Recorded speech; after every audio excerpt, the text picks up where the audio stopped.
Hi, I'm Jamie Young. I'm a Senior Design Manager for Weights, and this is my video entry for the Novus competition about inspiration. So who or what inspired me? 100% it was my dad. So my dad is a civil engineer, or was a civil engineer.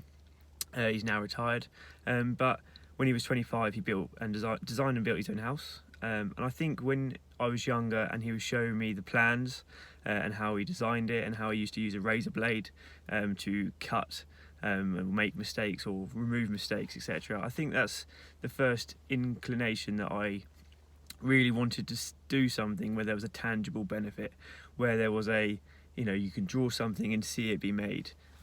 So as I was growing up, I've always been into design.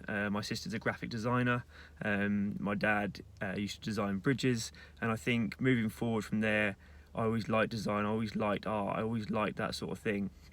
So I went to Loughborough University and did an architectural engineering and design management course, which just sort of fitted me perfectly. Really, it is exactly what I wanted. I didn't want to be an architect, I didn't want to be an engineer, because I didn't really know exactly what I wanted to do. I ended up becoming a design manager, and I think it suits me really well.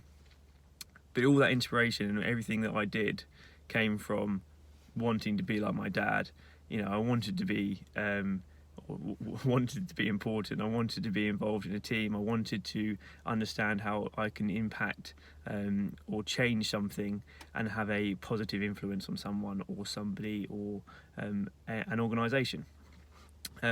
So I do a lot of work with the CIOB, and what I'm trying to do is get people away from the typical view of construction.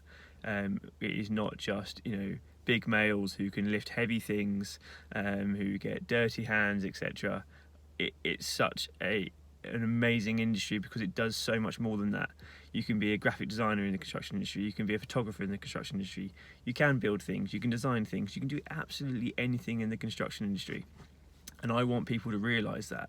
I want people to understand that this industry probably has some of the brightest people in the country, and it is such a vital industry. People talk about doctors. Well, doctors work in hospitals, and hospitals don't just build themselves. We build hospitals, and we have to make sure the hospitals work for the patients. And I think when you go back to all the basic principles of where everything comes from, I'd like to think that construction and engineering is really at the heart of absolutely everything. So I want to inspire people by making people realise that construction is more than what it looks like it is. Thank you very much.